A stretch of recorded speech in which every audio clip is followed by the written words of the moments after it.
Baik, kita lanjut lagi ke pertanyaan yang berikutnya. Kali ini saya pindah ke line SMS. Salam Bapak Pendeta, saya mau bertanya Pak. Saya membaca Alkitab dan di situ diceritakan mengenai pengalaman-pengalaman anak-anak Tuhan yang bisa berbahasa roh. Saya sudah lama sekali Bapak Pendeta melayani Tuhan, tapi saya tidak pernah mengalami bahasa roh. Apakah itu berarti saya bukan anak Tuhan karena saya tidak bisa berbahasa roh?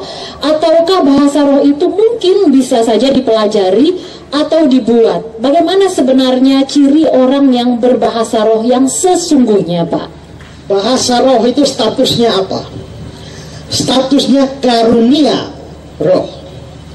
Nah, kalau kita memperhatikan dalam daftar-daftar karunia seperti 1 Korintus pasal 12 dibilang, kepada yang seorang roh memberikan karunia untuk ini, kepada yang seorang karunia untuk ini, kepada seorang karunia untuk ini, kepada seorang karunia untuk ini. Berarti bahwa karunia itu tidak pernah diberikan untuk semua orang, hanya orang-orang tertentu yang dapat. Nah, kalau itu maka namanya karunia roh tidak harus dimiliki oleh setiap orang. Nah, beda dengan buah roh. Kalau buah roh itu sukacita, damai, sejahtera, dan sebagainya, saudara harus punya. Kalau tidak punya, saudara bukan anak Tuhan. Saudara belum percaya. Kenapa? Waktu saudara percaya Yesus, saudara dapat Roh Kudus. Kalau Roh Kudus ada, Roh Kudus pasti akan bekerja membuat satu pengudusan. Dan dari pengudusan itu muncullah buah roh. Maka tidak ada buah roh itu berhubungan langsung dengan iman saudara. Tapi karunia roh itu tidak berhubungan dengan iman saudara, karena seorang bisa punya karunia ini, tapi yang lain tidak punya. Nah, bahasa roh ini statusnya itu adalah karunia roh, maka mewajibkan setiap orang untuk berbahasa roh. Itu sudah salah, ya, itu sudah salah. Nah, karena itu kalau saudara tidak bisa berbahasa roh, ya tidak masalah. Mengapa? Karena saudara mungkin tidak diberikan karunia itu, saudara diberi karunia yang lain. Nah, karena itu jangan aneh kalau saudara tidak dapat bahasa roh.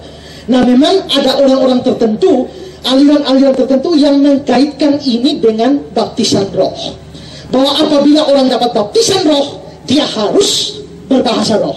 Dasar yang mereka pakai adalah Kisah Rasul pasal 2. Kisah pasal 2 adalah murid-murid itu mengalami kepenuhan Roh Kudus. Setelah mengalami kepenuhan Roh Kudus, mereka berbicara dalam bahasa yang lain.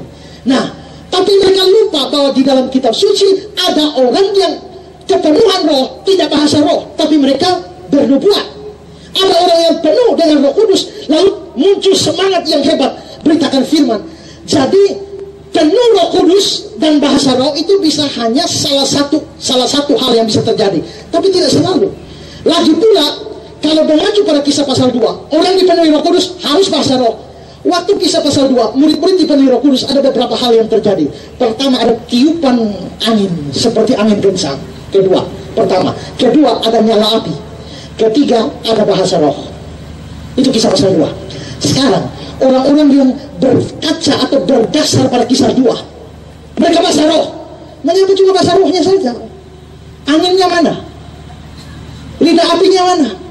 Tidak ada. Kenapa? Karena angin dan lidah api sukar dipalsu, tidak bisa direkayasa. Tapi bahasa roh bisa. Kalau mau konsisten berdasarkan Kisah 2, jadi semua, jangan hanya satu. Lagi pula, kok murid-murid bicara bahasa di Kisah pasal 2, mereka bukan bicara bahasa dari surga, itu bahasa di dunia. Pada waktu itu banyak orang hadir di situ, dan mereka heran, mengapa mereka bisa berbicara dalam bahasa-bahasa yang kita pakai di negeri asal kita, Media, Elam, Mesopotamia, Arab, dan sebagainya. Berarti mujizat bahasa dalam Kisah pasal 2 itu bukan bahasa surga, bahasa di dunia. Mujizatnya adalah murid-murid bisa bicara bahasa itu tanpa mempelajarinya. Jadi itu bahasa. Bahasa Yunani adalah glossolalia. Dan saudara, namanya bahasa itu ada kosakata, ada vocabulary-nya, ada vocab-nya. Ya, saya tidak mengerti bahasa Spanyol, tapi begitu orang ngomong bahasa Spanyol, saya ngerti bahwa itu bahasa.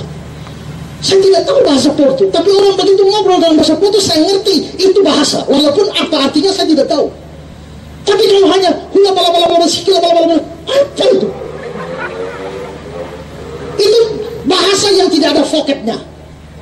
Bahkan Pendeta Budia Salim mengatakan, kalau kamu berdoa hula bala bala bala, jangankan manusia, Tuhan pun tidak mengerti apa yang kau omong. Ya. Jadi terlalu banyak orang. Ya. Coba kita lihat 1 Korintus pasal 14 ayat yang ke-27-28 ya.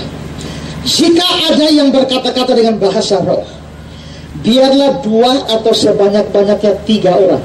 Ini peraturan penggunaan bahasa roh dalam jemaat. Jikalau ada yang berkata-kata bahasa roh, biarlah 2 sebanyak-banyaknya 3 orang. Berikut, seorang demi seorang. Kalau bicara harus 1 orang demi 1 orang. Ketiga, harus ada orang lain untuk menafsirkan. Ini 3 syarat penggunaan bahasa roh. Pertama, 2 atau sebanyak-banyak 3 orang. Berikut, bicaranya seorang demi seorang. Ketiga, harus ada yang menafsirkannya. Sekarang saudara lihat di banyak gereja, bahasa rohnya apakah 2 atau sebanyak-banyaknya 3? Tidak. Ada 1000 orang disuruh bahasa roh semua. Ini pelanggaran aturan pertama. Kedua, bicaranya seorang demi seorang. Apakah mereka taat aturan ini? Tidak. Rame-rame 1000 orang bicara sekaligus. Ini melanggar aturan kedua. Harus ada yang menafsirkannya. Bahasa Yunani-nya hermeneuo. Bisa berarti menafsirkan, bisa berarti menerjemahkan. Di sini seharusnya ada menerjemahkannya. Dan di setiap gereja yang pakai bahasa roh, nyaris tidak ada orang menerjemahkannya. Berarti gereja-gereja yang pakai bahasa roh melanggar 3 peraturan ini. Saya yakin bahasa rohnya bahasa roh palsu. Nah, ada juga yang saya menulis buku soal bahasa roh, dan saya menelusuri bahasa roh ini. Ada kursus bahasa roh. Jadi bukan hanya kursus bahasa Inggris, bahasa roh pun ada kursusnya. Tapi bagaimana bisa kursus? Ada teorinya. Ada beberapa teori, misalnya menggunakan kata haleluya, tapi ucapkanlah makin lama makin kabur dan makin cepat. Jadi bagaimana?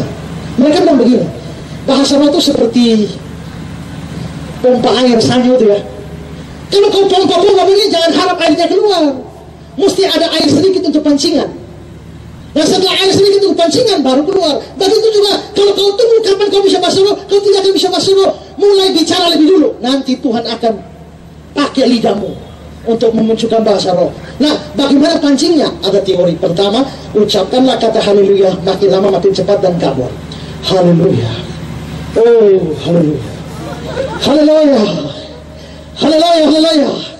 Haleluya, haleluya, haleluya, haleluya, haleluya, haleluya. Itu teori pertama. Teori kedua adalah pakai la la la. La la la la la la la la. Oh, la la la la la la la. La la la la la la la. Jadi teori yang ketiga adalah ucapkan, kalau kamu masih ngomong, otakmu masih mengerti, kamu tidak bisa bahasa roh. Jadi ucapkanlah kata-kata atau kalimat-kalimat yang kau tidak mengerti. Coba apa? Atau kayak kursi meja, ngerti? Ngerti. Pakai kata yang tidak kau mengerti. Apa? Coba omong sesuatu yang tidak kau mengerti. Langit bumi, itu mengerti. Yang tidak kau mengerti. Tidak kan? Nah, itu munculnya bahasa roh. Nah, ini tanpa sadar banyak orang diseret kepada pengajaran yang menyimpang soal bahasa roh. Kalau mengacu pada Kisah Rasul pasal 2, murid-murid pakai bahasa, mujizat bahasa dibuat supaya memudahkan pemberitaan Injil. Saudara, satu pengalaman yang dibagikan oleh pendeta Stephen Tong. Waktu dia KKR di Rusia, waktu itu komunis berkuasa, sehingga mereka tidak bisa acara KKR di luar seperti ini. KKR-nya di gedung-gedung bawah tanah. Lalu orang Rusia hadir tidak ngerti bahasa Inggris. Stephen Tong tidak tahu bahasa Rusia, hanya bisa bahasa Inggris. Nah, maka pakai penerjemah. Maka KKR hari pertama, khotbah Inggris, translate Rusia. KKR kedua, khotbah bahasa Inggris, translate Rusia. Hari ketiga KKR sudah mau jalan, mau khotbah, tunggu-tunggu penerjemahnya tidak ada. Di mana? Berita datang, sudah ditangkap orang komunis. Sekarang khotbah sudah mau mulai. Pak Tong tidak tahu bahasa Rusia, pendengar tidak tahu bahasa Inggris. Apa yang terjadi? Beliau berdoa, Tuhan, apa yang terjadi, terjadilah. Saya akan berkhotbah dalam bahasa Inggris. Lalu dia naik mimbar dan dia khotbah dalam bahasa Inggris. Dia begitu khotbah dalam bahasa Inggris, anehnya semua yang dengar ini perhatian sekali. Selesai khotbah, mereka datang pegang tangan dan mereka bilang, Pak Tong, kalau tahu Bapak bisa bahasa Rusia sebagus ini, hari pertama kedua tidak perlu penerjemah. Maka apa yang terjadi? Berarti dia berkhotbah dalam bahasa Inggris, tapi yang didengar itu bahasa Rusia. Nah, saya percaya pengalaman seperti itu lebih cocok dengan pengalaman para rasul di Kisah pasal 2 daripada bahasa roh yang hanya itu tidak ada arti sama sekali. Ya. Nah, karena itu maka terlalu banyak penyimpangan bahasa roh termasuk di gereja-gereja. Jadi saudara, jangan ingat ya, saudara periksa daftar karunia seluruhnya. Karunia ini. Lihat seluruh daftar karunia. Dari semua daftar karunia, bahasa roh dan menafsirkan bahasa roh itu paling terakhir. Paling terakhir. Kenapa dua-dua paling terakhir? Karena karunia yang lain itu bisa lakukan sendiri. Dua karunia terakhir tidak bisa dilakukan sendiri-sendiri. Mengapa? Kalau ada karunia mengajar, saya bisa mengajar, tidak butuh yang lain.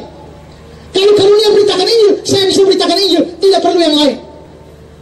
Tapi bahasa roh tidak bisa dilakukan tanpa menafsirkan bahasa roh. Tapi menafsirkan bahasa roh tidak bisa kalau tidak ada bahasa roh. Kalau tidak ada bahasa roh, kamu tafsir apa? Maka dua karunia ini itu berdempet dan diletakkan pada urutan yang paling akhir. Yang diletakkan pada urutan paling akhir artinya karunia yang paling tidak penting.